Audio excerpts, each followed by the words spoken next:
एक बार की बात है, महात्मा बुद्ध के शिष्य आनंद कहीं जा रहे थे। रास्ते में उन्होंने देखा कि एक अधेड़ व्यक्ति एक चट्टान पर बैठा रो रहा है।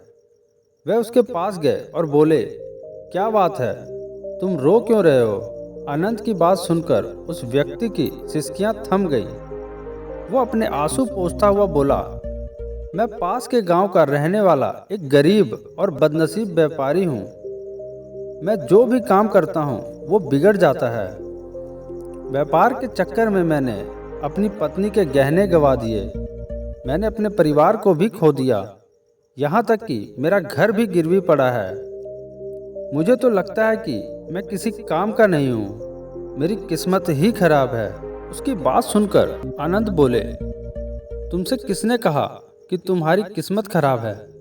जरा मैं भी तो जानूं कि तुम्हारी किस्मत में क्या खराबी है।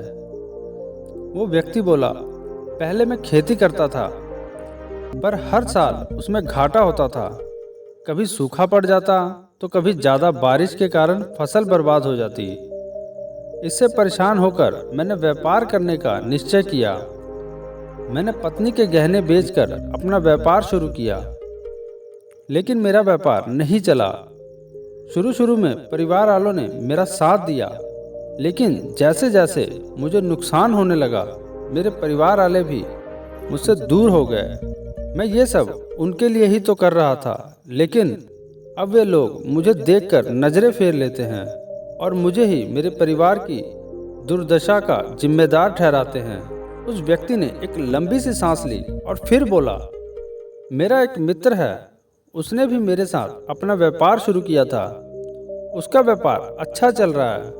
वो जब भी मेरे घर आता है तो अपनी सफलता की कहानियां सुनाता है।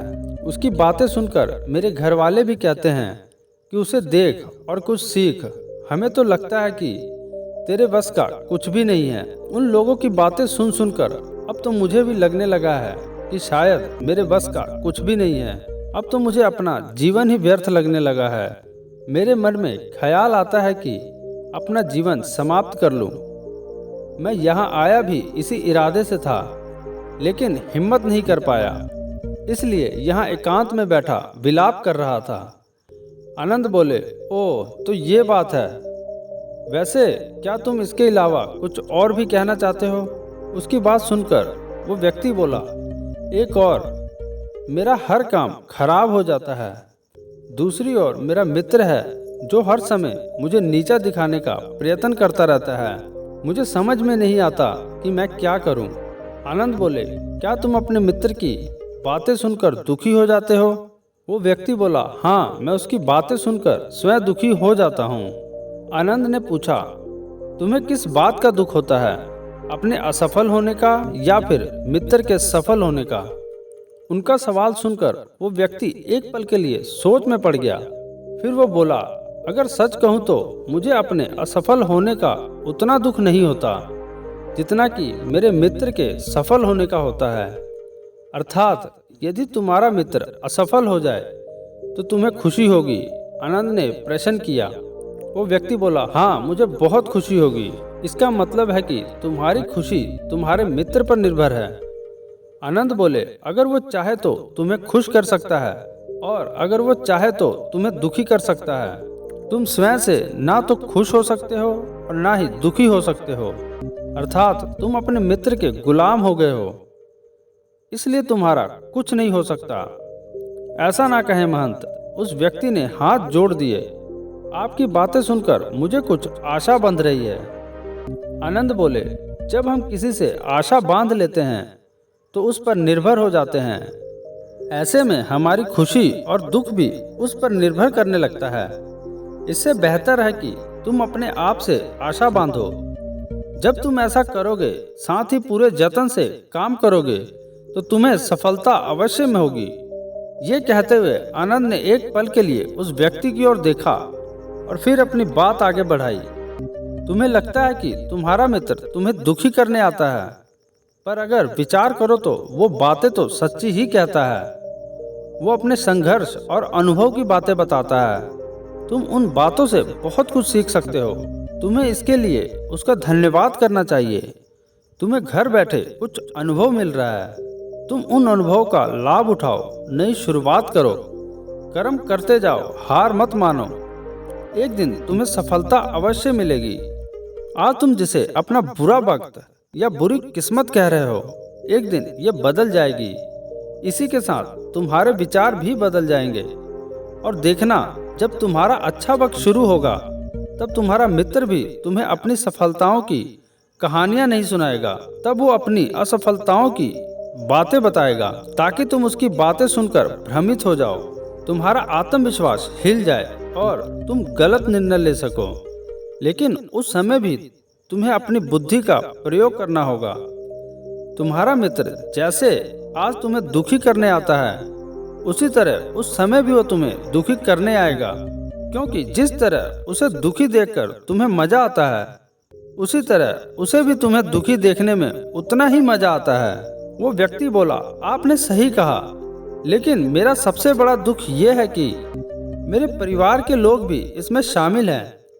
वास्तव में मैं तो अपने परिवार के लिए अच्छा करना चाहता था, लेकिन वे लोग भी मेरी बात नहीं समझते। वे भी मुझे गलत कहते हैं और अब वो तो मेरे साथ भी नहीं है। आनंद बोले, मैं समझ गया, तुम अपनी प्रशंसा चाहते हो। वास्तव में इस दुनिया में सभी लोग अपनी प्रशंसा ही चाहते हैं। हम चाहते हैं कि हम जब भी कुछ करें तो लोग हमारी प्रशंसा करें, लेकिन आमतौर में ऐसा नहीं होता है, इसलिए हम दुखी हो जाते हैं। हमें लगता है कि हमारे मित्र, परिवार वाले सब मतलबी हैं, लेकिन तुम अगर किसी को अपना परिवार मानते हो और उसके लिए कुछ अच्छा करना भी चाहते हो, तो तुम्हें ऐसा क्यों लगता है कि तुम दूसरों के लिए कुछ कर रहे हो? वास्तव में तुम अपनी खुशी के लिए कर रहे हो। इसलिए परिवार के लिए कुछ करना वास्तव में अपने लिए ही करना होता है। लेकिन अगर ऐसा करते समय तुम्हें लगता है कि तुम्हें दूसरों के लिए कर रहे हो, तो तुम दुखी रहोगे। और अगर तुम्हें लगता है कि तुम अपने लिए कर रहे हो, तो तुम हमेशा खुश रहोगे। क्योंकि जब तुम अपने लिए कुछ अच्छा करते हो या करना चाहते हो, तब तुम्हें दिलासे की जरूरत नहीं पड़ती। आनंद की बातें सुनकर उस व्यक्ति के चेहरे के भाव बदल गए। वो बोला, आप सही कह रहे हैं, मैं समझ गया हूँ। अब तक मेरी किस्मत खराब इसलिए थी क्योंकि वो दूसरों के हाथ में थी। अब मैं अपनी किस्मत को अपने हाथ में रखूंगा। मैं फिर से प्रयत्न करूंगा, पूरे मन से काम करूंगा, और जब तक सफलता नहीं मिल जाती, चैन से नहीं बैठूंगा। उस व्यक्ति की बात सुनकर आनंद मुस्कुराए और उसे एक छोटी सी डिबिया देते हुए बोले, इस डिबिया को हमेशा अपने पास रखना। इसमें एक ऐसा राज है जो तुम्हें बड़े से बड़े दुख से भी बाहर निकाल देगा।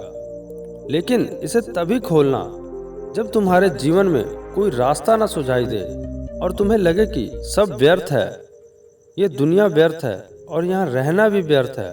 उस व्यक्ति ने आनंद को धन्यवाद दिया और डिबिये को लेकर चला गया। उसने नए उत्साह के साथ फिर से अपना व्यापार आरंभ किया। उसका व्यापार चल निकला। अपनी मेहनत और लगन के बल पर वो एक बड़ा व्यापारी बन गया। परिवार वाले भी उसके साथ आ गए और उसका जीवन हंसी खुशी बीतने लगा।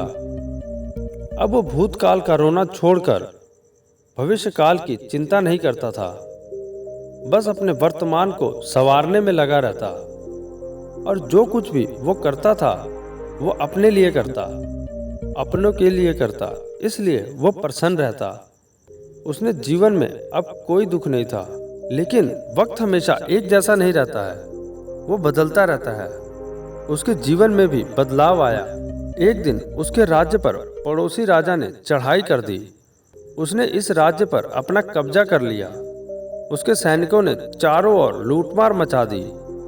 उन्होंने व्यापारी का सारा धन लूट लिया और उनके घर में आग लगा दी। जान बचाने के लिए उसे अपने परिवार के साथ वहां से भागना पड़ा।